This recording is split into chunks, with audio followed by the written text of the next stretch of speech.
The Tropic Pianist Gamers Podcast, Episode 2, Curses, Luck and Mindset. Have you ever been superstitious or believed in bad or good luck? There was a point in my childhood where I believed I was cursed, simply because I was born on Friday the 13th. I was afraid of black cats, and I would never walk under a ladder in case something bad happened. Of course I know now that all that is a mindset thing. But back then I'd never heard of the word mindset, and I didn't know how you could manipulate your own mind either. When people read my book, Tales of an Anxiety Warrior, they remarked upon how well my memory seemed to work because I recalled so much detailed information when telling my story. In actual fact, I'd had a diary for my entire teenage years, and I started my Best Days journal in 1999 at the age of 12.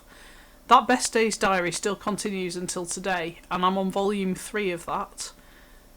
But looking back at the first volume of my Best Days journal, there's a date, 11th and 12th of November 1999, where I was 12 years old and battling the feelings of fancying a boy. I was so scared to admit that I fancied the boy that I waited until he was off with the flu, and my other friends found out and told him when he came back to school. I was mortified and wanted the ground to swallow me up. I was so afraid that he wouldn't be my friend after that, but the next day he was all fine as if nothing had happened. He told the friend that he liked me as just a friend and everything was fine. When another friend collared the future boyfriend outside the school, he admitted he just liked me as a friend, and that was that. On the surface I was relieved, but deep down I was absolutely gutted that he didn't feel the same way about me, as I was smitten at the time. But when you're 12 years old, a week is a very long time. So, a mere week later, on the 20th of November 1999, that boy asked me out. I was a very naive teenager, and I didn't know what I was doing, so when he asked me out, I said I'd think about it to act casual, and didn't realise that if he said yes, that meant you were an item.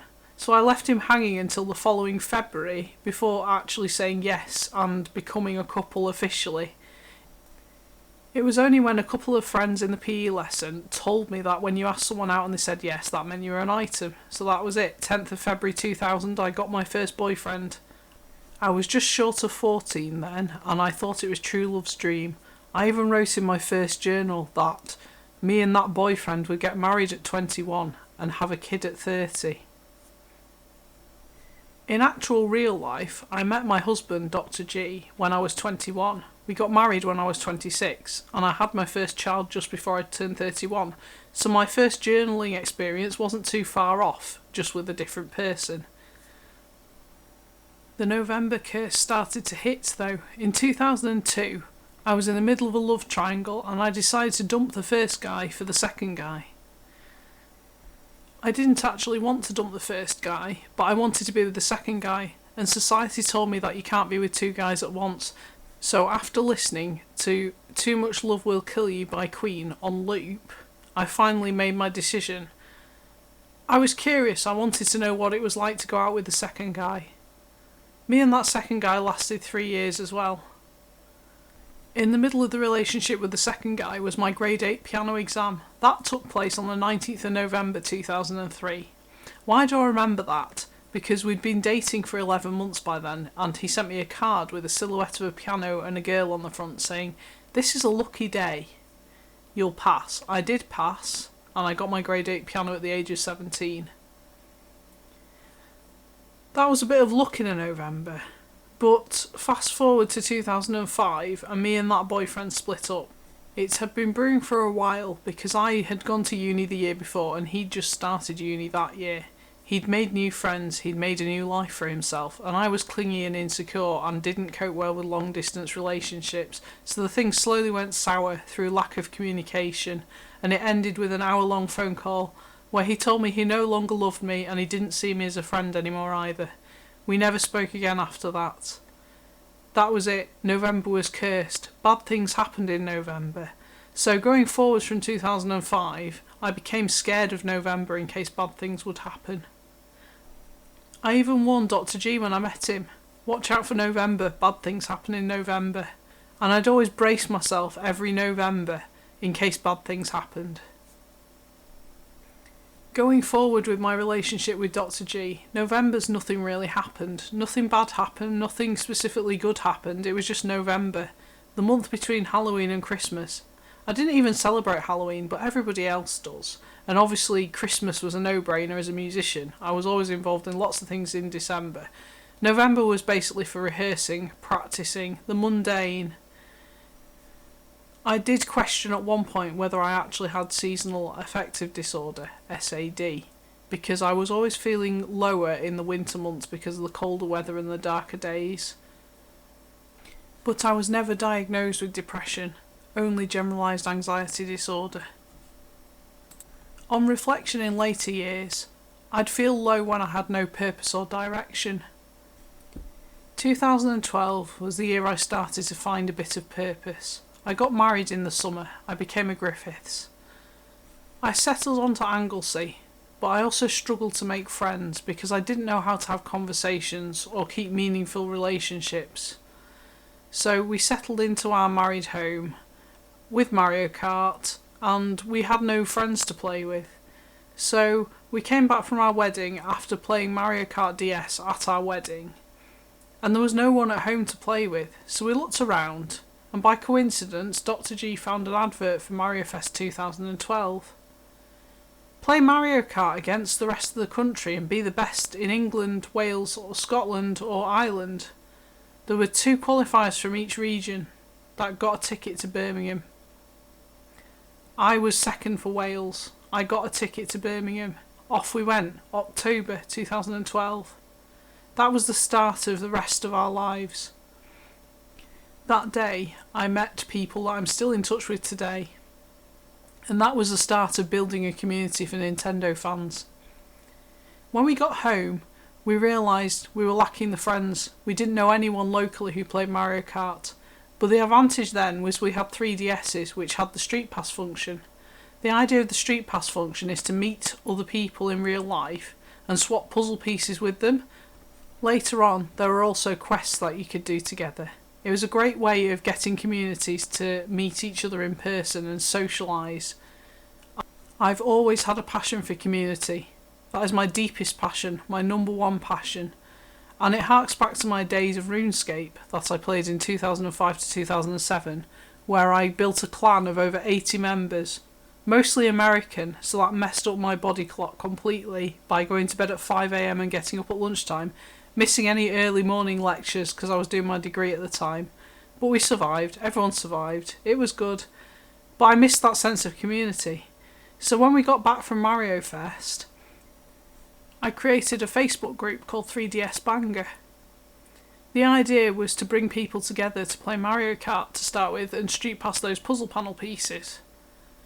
But I didn't know how to talk to people back then, and would literally rely on a message on my 3DS with the group name 3DS Banger and hoped people would think of looking us up on Facebook. A couple of people did. A couple of those people are still around today. That group was formed on the 27th of November 2012, and that marked the end of the bad luck season of Novembers. It wasn't plain sailing though, as I spent the first year being so anxious I didn't talk to people. I didn't create events, I didn't know how to create events, I didn't know how to network either. I'd literally rely on people finding the Facebook group and then say nothing. So it took us until August 2013 to really think about getting going. We noticed Manchester had an equivalent group and they had an event called the Big Luigi. That day we were able to meet the hosts of the event, who happened to be the guys who created the main hub, Street Pass UK. Street Pass UK formed in August 2013, and a lot of people's first official events were September 2013, ourselves included. We renamed ourselves Street Pass North Wales, and our first event was National Street Pass Day in September 2013. As far as I was concerned, it was luck that we came across Manchester, and luck that we got to meet the host of that event to connect us to the rest of the community hub. We successfully put on our first event, but it was a very rocky ride. For the first 5 years, I had a vendetta against me. We think it was from a guy who was just bitter because he didn't get there first, but he really, really hated our group. He did everything he could to sabotage it and close us down. But in the end, it didn't work. At the end of the day, if you're passionate about what you do, you've got integrity, you've got authenticity, you're winning already. He was bitter, he was twisted, he was sour, he was angry.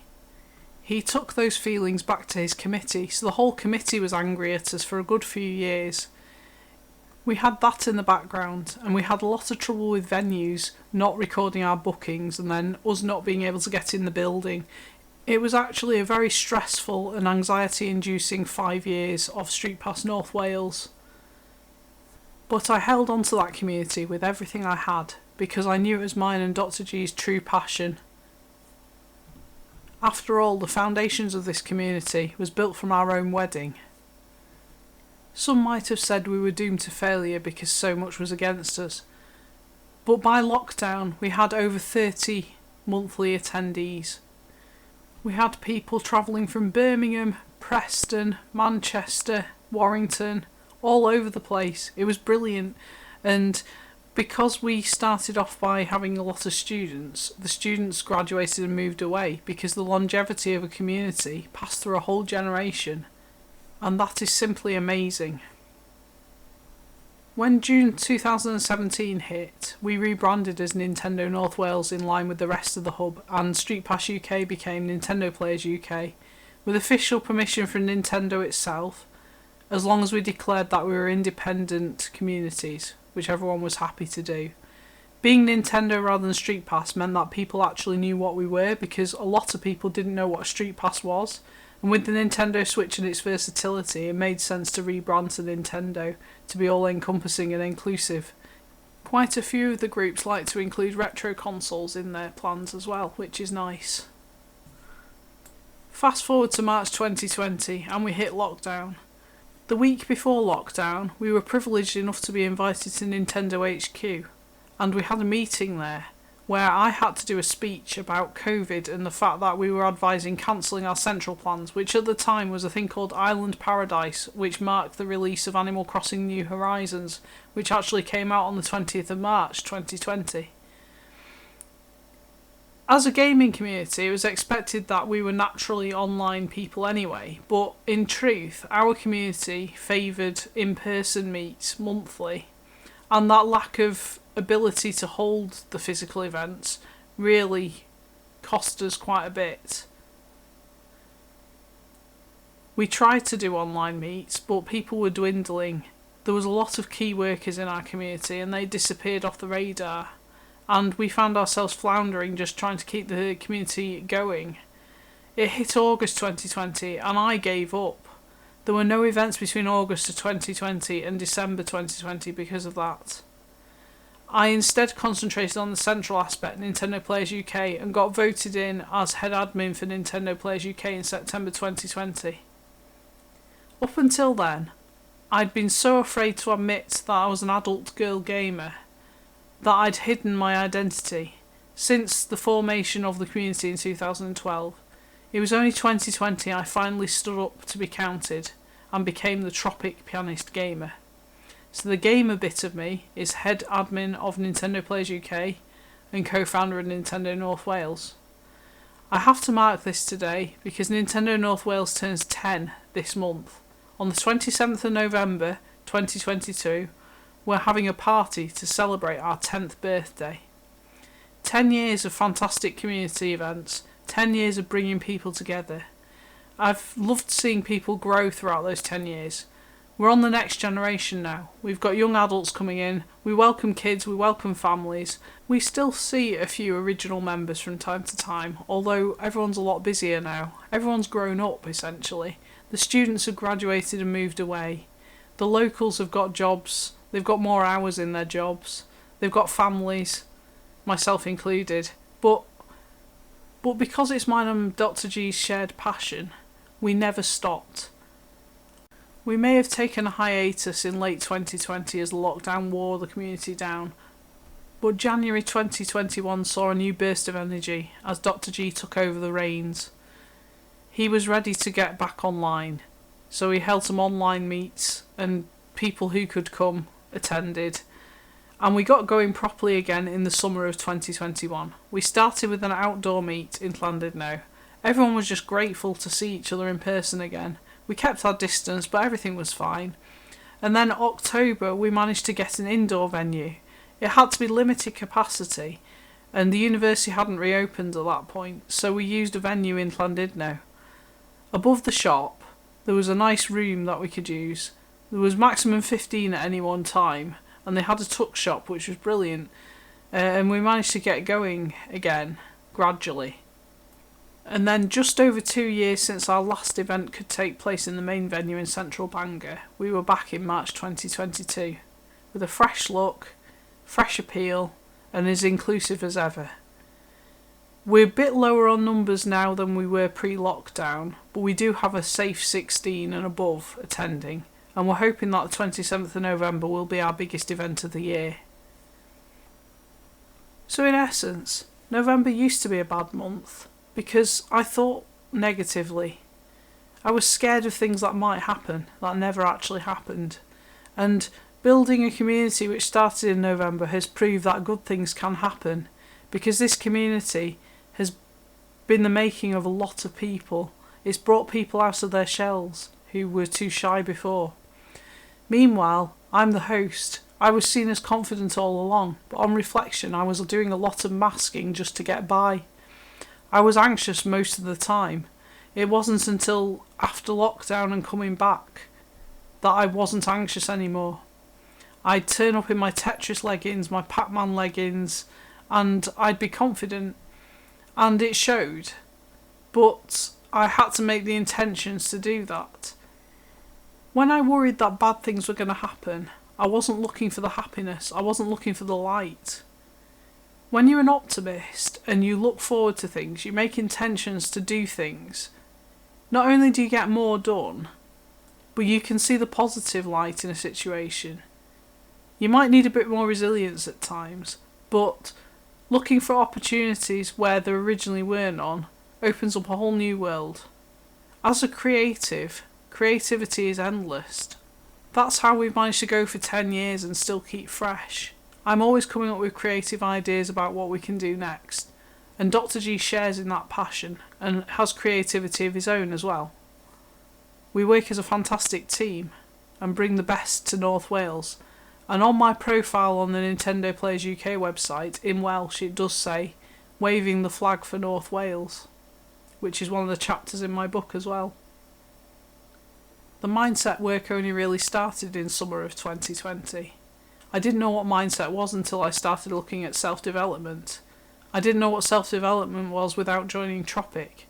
So as a Tropic skincare ambassador, it's not just about being a Tropic skincare ambassador. It's about improving yourself, working on yourself, self-development. I did a lot of self-development over lockdown because I had more time and focus to be able to put into it. And the end result is confident me, not anxious me. And it shows because people glow differently when they're confident. People glow differently when they're living through their passions. And in lockdown, I learned how to network efficiently and make connections of people who are on the same wavelength, where we get each other.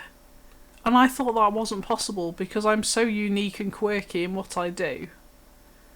But when you find your tribe, you are accepted. People accept that you are who you are, and that's okay. I'm okay to be quirky, I'm okay to be different, and I will not be judged for that, because my mindset is strong. I stepped out there and I dared to be different. So here I am, the Tropic Pianist Gamer.